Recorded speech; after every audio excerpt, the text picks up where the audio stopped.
Hi everybody, Jason with Next Gen here. We're on to phase 3 in this basement waterproofing job. I'm going to have our lead installer, Travis, tell you basically what point we're at, what he's done so far, and what's next to come. So let's turn the camera. All right, everybody, this is Travis. He's our lead installer here at Next Gen. Travis, tell us what you've got installed over here. Like, what are these two pits and what are they doing and where are you at in this whole process? So since Jason's other videos, we've gotten these two sump liners installed with our fast sump pumps. From there, we got our discharge lines going to the outside. We've also gone ahead and installed this trench drain here, basically to collect any water that were to come in on top of the floor in the event of a flood. That can at least take all that water, get it down to the pumps, get it to the outside. Mm-hmm. You can see we also installed all of our electronics. We do have 2 GFI outlets protecting everything, which is great to have around any water source, as well as the inverter here. That's going to go to a battery backup. Once we get this concrete poured, that'll maintain the battery, keep it charged, as well as distribute the power to our iBasement. The iBasement over here in the corner is basically the brain of the entire operation. So what this is going to do is basically take power, send that to the pumps. There's 2 floats that are adjustable in height. We can adjust that to basically make sure that we're optimizing the pumps. So is that why the iBasement that's connected to Wi-Fi too, right? That is connected to Wi-Fi. The great thing about this feature is that this is going to do diagnostic testing on the pumps every single week.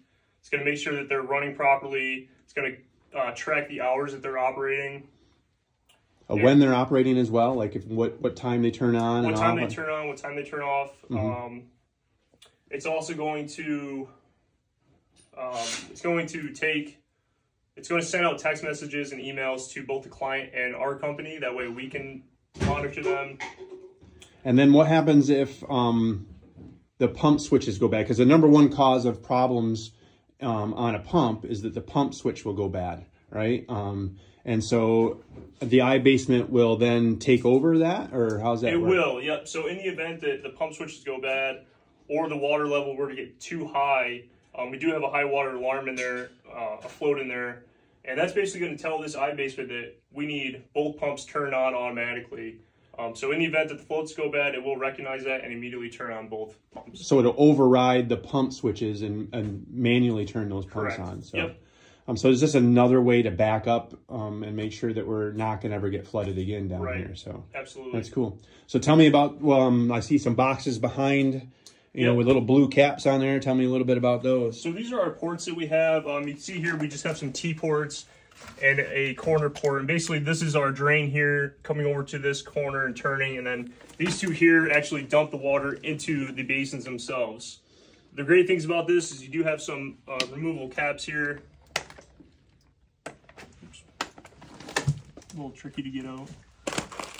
That allows us to be able to look down there, #1. You can also run hoses and things like that, or open it if you do have some surface water on top of the slab.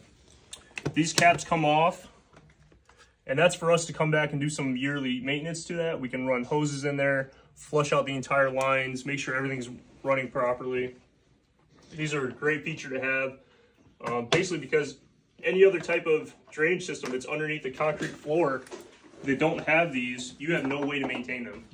Yeah, so like the old school method, correct me if I'm wrong, but the old school method was that black perforated pipe, drain tile pipe, yep. Right? Thin slits in there.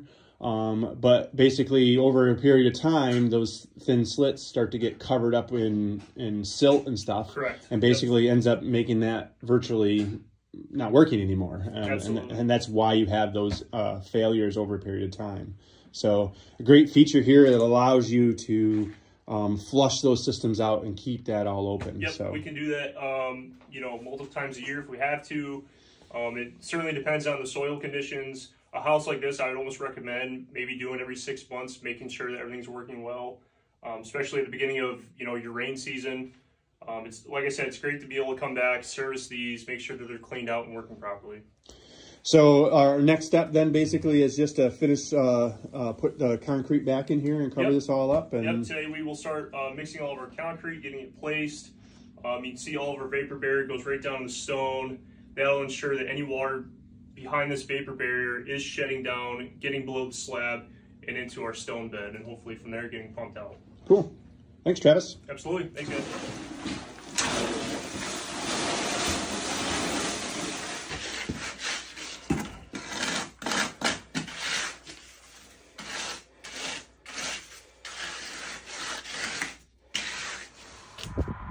So I want to show you the exterior. We got the 2 pipes coming out from the drain there, ice caps to allow for ventilation, so that you don't get any backup in there, or in case this gets clogged or somewhere, it gives it another way for that water to come out just in case.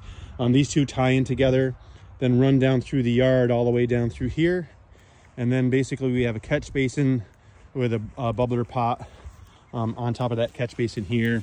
So when that water comes out, you can see that one's, it's got the water in there. And that's allowing this to drain and get away from the house. So that's how that works. So that's basically the end of phase 3. We'll post some pictures and maybe even a little video when it's all said and done and the concrete's cured and finished, and show you how nice and dry that basement is. Please like and share and subscribe to the channel if you want any more videos showing you how we handle foundation repair, foundation waterproofing, radon mitigation systems, and mold remediation jobs, anything environmental to keep you a nice, safe, dry basement and crawl space. So again, it's Jason with Next Gen Environmental. Thanks, and we'll talk to you soon.